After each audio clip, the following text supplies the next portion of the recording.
ज़्यादातर जब मार्केट में आप गैप अप देखते हैं तो बहुत सारी बातें आपके दिमाग में आ जाता है कि अगर मार्केट गैप अप खुले तो आपको ऐसे वक़्त पे किस प्रकार से आपको ट्रेड करना चाहिए। बहुत सारे सवाल आपके मन में आते हैं कि गैप अप होने के बाद हमें किस दिशा में मार्केट जा रहा है उसको समझने में ज़्यादा आसानी होगी। तो देखिए यहाँ पे हम लोग कुछ पर्टिकुलर कुछ पॉइंट्स के बारे में आज बात करेंगे जिसको लेके सबसे ज़्यादा दुविधा पहले क्रिएट होती है। नंबर 1 हम पहले बात करेंगे कि टाइम फ्रेम हमारे लिए कौन-सा होना चाहिए अगर मार्केट गैप अप खुलता है। पॉइंट नंबर 2 हमारे लिए फिर ट्रेड जो हम एग्ज़ीक्यूट करते हैं, हमारी एंट्री और एग्ज़िट किस दिशा में फिर होनी चाहिए। इसके लिए हमें क्या-क्या चीज़ों के बारे में हमें ज़्यादा ध्यान रखना पड़ेगा। तो सबसे पहले अगर हम बात करते हैं टाइम फ्रेम की, तो यहाँ पे टाइम फ्रेम 2 प्रकार से होता है। 2 प्रकार क्यों यहाँ पे? एक तो आपको हमेशा एक ब्रॉडर टाइम फ्रेम पे मार्केट के रुझान को हमेशा देखना चाहिए। मतलब मार्केट क्या चाह रहा है, मार्केट की दिशा क्या है और फिर अगर मार्केट गैप अप ओपन होता है तो वहाँ से मार्केट कैसे रिएक्ट कर सकता है। तो इसके लिए सबसे पहले हमें जानना पड़ेगा कि मार्केट का रुझान क्या है। देखिए सिर्फ गैप अप होने से ही आप बहुत अच्छे ट्रेडर बन जाएँगे, ऐसा होगा नहीं कि आपने गैप अप की सारी बातें मालूमात कर ली तो नहीं, ऐसा नहीं होगा। सबसे पहले आपको ट्रेंड जानना पड़ेगा। अब देखिए ट्रेंड के लिए कभी भी छोटे टाइम फ्रेम का इस्तेमाल करना ज़्यादा सही नहीं होता है। तो उसके लिए हम सबसे पहले जाएँगे ट्रेंड को जानने के लिए 1 घंटे के टाइम फ्रेम पे। 1 घंटे में हमको क्या-क्या यहाँ पे दिखता है ये, आइए मैं आपको एक-एक करके बताता हूँ। अगर आप यहाँ पे देखेंगे, मार्केट एक दिशा में आपको यहाँ पर दिख रहा है।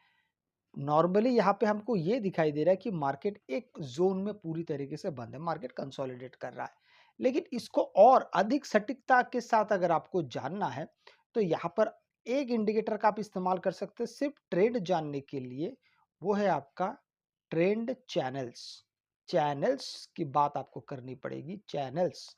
अब जैसे आप इसको लिखेंगे तो आपके सामने आ जाता है ये वाला एक channel, trend channels with liquidity breakout. हमें इस इंडिकेटर से सिर्फ और सिर्फ हमें ये जानना है कि मार्केट का रुझान क्या है। 1 घंटे के टाइम फ्रेम पे याद रखिएगा, इससे कम नहीं चलेगा। अब 1 घंटे के टाइम फ्रेम पे हमको यहाँ पे क्या-क्या दिखाई दे रहा है? साफ तौर पे दिखाई दे रहा है कि मार्केट एक अप ट्रेंड कर रहा है। लेकिन इससे पहले मैंने थोड़ी देर पहले आपको यहाँ पे क्या दिखाया कि मार्केट अगर हम उस हिसाब से देखेंगे तो मार्केट यहाँ पे एक कंसोलिडेशन ज़ोन में मार्केट फँसा हुआ है, ये 1 घंटे के टाइम फ्रेम पे। लेकिन जैसे हमने इस इंडिकेटर का इस्तेमाल किया तो हम यहाँ पे आसानी से समझ में आ रहा है कि मार्केट गैप अप ऊपर माफ़ कीजिएगा, मार्केट यहाँ पे ट्रेंड कर रहा है। अब ऐसे वक़्त में जैसे आप यहाँ पर देख रहे हैं कि 12 तारीख को मार्केट जैसे ही खुलता है फिर नीचे की तरफ आ रहा है। तो इसका मतलब ये है कि मार्केट कहाँ पे खुल रहा है? ऑलमोस्ट रेजिस्टेंस के पास खुल रहा है। इसी वजह से हमको मार्केट में धीरे-धीरे एक डाउन ट्रेंड हमको देखने को मिला। बस इतना ही है। इतना ही अगर हमको पता चल जाए कि भाई मार्केट का ट्रेंड क्या है और मार्केट कहाँ खुल रहा है। इसके बाद की बातें मैं आपसे अभी करता हूँ कि इसके बाद हमें क्या-क्या करना चाहिए, किन बातों पे ध्यान देना चाहिए। मैंने इसको बंद कर दिया है। ठीक है? बंद करने के बाद अब हम चलेंगे 5 मिनट के टाइम फ्रेम पे। अब 5 मिनट के टाइम फ्रेम पे अगर हम देखते हैं तो मार्केट को आप एक बार में देख के समझ नहीं पा रहे हैं। इसको समझाने के लिए मैं इसी चार्ट पे मैं चलूँगा आपके लिए 20 और 21 तारीख को। यहाँ पे आपको क्या-क्या चीज़ दिखाई दे रहा है? यहाँ पे अगर देखेंगे तो मार्केट में दोनों दिन यहाँ पे गैप अप ओपन हुआ है। पर इन गैप्स में क्या आपको नोट करना चाहिए, किन-किन बातों का ध्यान देना चाहिए, एक-एक करके मैं शुरू करता हूँ। सबसे पहले गैप अप ओपन होने का मतलब ये होता है कि मार्केट में एक बाउंस तो आया है।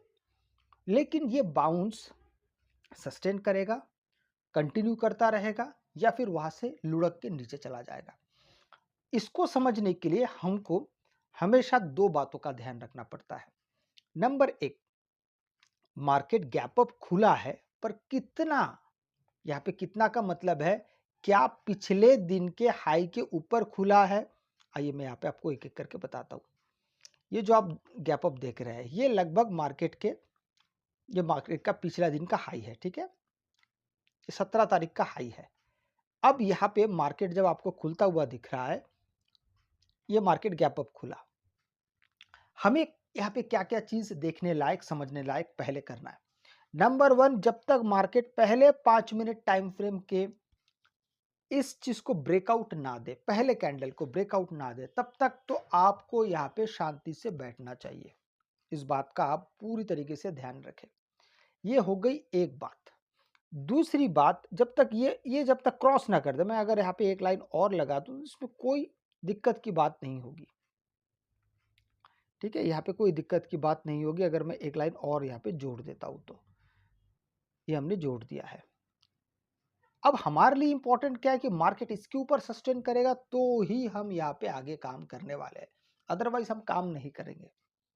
अगर मार्केट गैप अप ओपन हो रहा है तो एक बात हो गया। दूसरी बात, अगर मार्केट यहां से सस्टेन नहीं कर पाता है तो फिर हमें यहाँ पे किस प्रकार से काम करना चाहिए। देखिए, याद रखिए, अगर मार्केट पहले 5 मिनट के अंदर गैप अप खुलने के बाद पहले 5 मिनट के अंदर अगर मार्केट आपको आधा घंटा 1 घंटा भी अगर रुकता हुआ दिख रहा है ना, तो बेहतर यही होगा कि उस दिन आप और ज्यादा तकलीफ ना उठाए ट्रेडिंग करने में।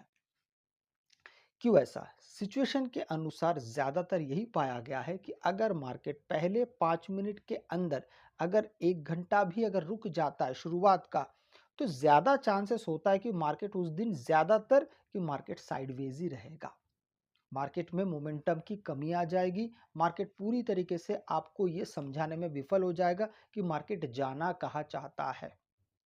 यहाँ पे घड़ी घड़ी मार्केट कभी ऊपर और कभी नीचे होगा। जैसे मैं आपको एक उदाहरण देता हूँ, पहले 5 मिनट के अंदर मार्केट बॉटम के पास आया, फिर धीरे धीरे धीरे धीरे फिर मार्केट ऊपर की तरफ चला गया। अब मार्केट जब ऊपर की तरफ गया है, धीरे धीरे फिर आखिर में नीचे भी चला आया है। इसका मतलब ये हुआ कि मार्केट ने पहले 5 मिनट के टाइम फ्रेम पे आपको काम नहीं दिया है। लेकिन यहाँ पे एक बात और आपको ध्यान देने की आवश्यकता है, ये 5 मिनट का कैंडल कितना बड़ा है ये बहुत बहुत मायने रखता है। मैंने अब तक आपको क्या कहा कि जब तक 5 मिनट के टाइम फ्रेम को मार्केट ब्रेकआउट या ब्रेकडाउन ना दे, तब तक आपको वहां पे एंट्री और एग्जिट के बारे में नहीं सोचना चाहिए। बेशक ये बात बिल्कुल सही है, लेकिन अगर पहला कैंडल, ये जो कैंडल आप देख रहे हैं ना, ये अगर करीब करीब 200 प्लस पॉइंट भी अगर होता है ना, 200 या 300 प्लस पॉइंट होता है, तो यहाँ पे एक काम जरूर किया जा सकता है। लेकिन उसके लिए गुंजाइश बहुत छोटी सी होती है। वो कौन सा काम है, इसको जरा ध्यान से सुनिए।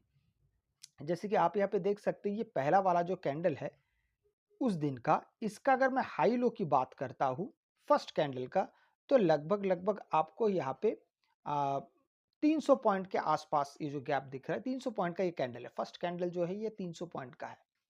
तो ऐसे समय पे आप, अगर मार्केट ऊपर से एक ये कैंडल बन के धीरे धीरे फिर नीचे आ रहा है, तो इस कैंडल का जो लो है ना, वो बाय डिफॉल्ट एक बहुत स्ट्रॉन्ग सपोर्ट की तरफ काम करता है। लेकिन ये कब होता है? जब पहला कैंडल काफी बड़ा बनता है, 300 पॉइंट से अधिक जब कैंडल बनने लगता है, तो ज्यादातर ऐसा होता है कि वो उसका हाई और लो जो होता है वो पूरी तरीके से एक सपोर्ट और रेजिस्टेंस की तरह काम करने लगता है, क्योंकि इसका डिस्टेंस जो है ना, ये बहुत है। देखिए, गैप अप में बहुत सारी बिंदु है, बहुत सारे पॉइंट्स, उन सभी पॉइंट्स को आपको ध्यान में रखना पड़ेगा। तो जैसे फिर मार्केट यहाँ पे इसके बॉटम के पास आता है और यहाँ पे कोई सेटअप बनाता है, तब आप यहाँ पे एक छोटे से क्वांटिटी के साथ, एक छोटे से टारगेट के साथ आप यहाँ पे मार्केट में एंटर कर सकते हैं। स्टॉप लॉस बड़ा स्ट्रिक्ट होगा। अब यहाँ पे अगर आप देखते हैं तो आपने अगर यहाँ से एंट्री भी बनाई होगी, तो हमारा जो टारगेट है वो इस कैंडल का हाई ही होना चाहिए। ऐसा नहीं कि इसको तोड़ के ऊपर चला जाएगा हम बैठे रहेंगे, ऐसा नहीं होना चाहिए। इसलिए इस बात का ध्यान रखना काफी जरूरी है। चलिए, अब और एक बात करते हैं, इसको मैं हटा देता हूं। ये हो गया एक कंडीशन। अभी हम दूसरे कंडीशन की बात करते हैं। दूसरा कंडीशन अगर आप देखेंगे यहां पर, तो मार्केट पिछले दिन के हाई के बीच में शुरू हुआ है। देखिए, इस ये पिछला दिन का हाई है, ठीक है, ये पिछला दिन का हाई है। हाँ, इसको एक को मैं ऐसे हटा देता हूँ। हाँ, अब देखिए, पिछले दिन के हाई के अंदर शुरू हुआ है ये वाला, हाई के अंदर शुरू हुआ है। एक बात, दूसरी बात, पहला कैंडल 200 पॉइंट से काफी कम है, छोटा कैंडल बना है, मतलब इसको ट्रेड किया जा सकता है। इसको जब जब तक इसके ब्रेकआउट नहीं होता तब तक हम इसको हाथ तो लगाएँगे नहीं, लेकिन जब तक ये ब्रेकआउट नहीं देता है तो उसका मतलब ये नहीं रहेगा कि अब हम इसके सपोर्ट पे, इसका जो लो होगा उसके सपोर्ट पे हम काम करेंगे, ऐसा नहीं होगा। ऐसा इसलिए नहीं होगा कि नंबर 1 कि मार्केट पिछले दिन के हाई के अंदर क्लोज़ हुआ, पहला कैंडल जो है पिछले दिन के हाई के अंदर क्लोज़ हुआ है। मतलब अब जब तक इसमें हमको ब्रेकआउट नहीं मिलता तब तक हम यहाँ पे काम नहीं कर सकते। दूसरी बात, अब देखिए यहाँ पे आपको ब्रेकआउट मिला है। आप ध्यान से देखेंगे, आपको यहाँ से एक ब्रेकआउट मिला है इस कैंडल के साथ। तो जैसे आपको इस कैंडल के साथ ब्रेकआउट मिलता है, आप एक छोटे से टारगेट के लिए यहाँ पे आगे बढ़ सकते हैं। तो आप देख सकते हैं इस जगह से अगर आप एंटर भी करते हैं तो ऑलमोस्ट आपको यहाँ पे 100 पॉइंट या 120 पॉइंट के आसपास आपको बैंक निफ्टी में मिल रहा है, और ये बहुत शानदार एक नंबर है। इसका मतलब ये हुआ कि हमेशा जब मार्केट गैप अप ओपन होता है, बड़ा गैप अप, तो उसमें आपको इन सब बातों का ध्यान रखना काफ़ी ज़्यादा ज़रूरी हो जाता कि मार्केट पिछले दिन के हाई के ऊपर खुला है या हाई के नीचे खुला है। बहुत बार क्या होता है कि मार्केट गैप अप खुलता है पर शुरुआत से फिर गिरने लगता है। ये हम कैसे ट्रैक करते हैं? इसको ट्रैक करने के लिए आपको उस समय पहले 5 मिनट के टाइम फ्रेम का ही सहारा लेने की आवश्यकता है। अगर वो ब्रेकडाउन देता है तो फिर आप वहाँ से एंटर कर सकते हैं।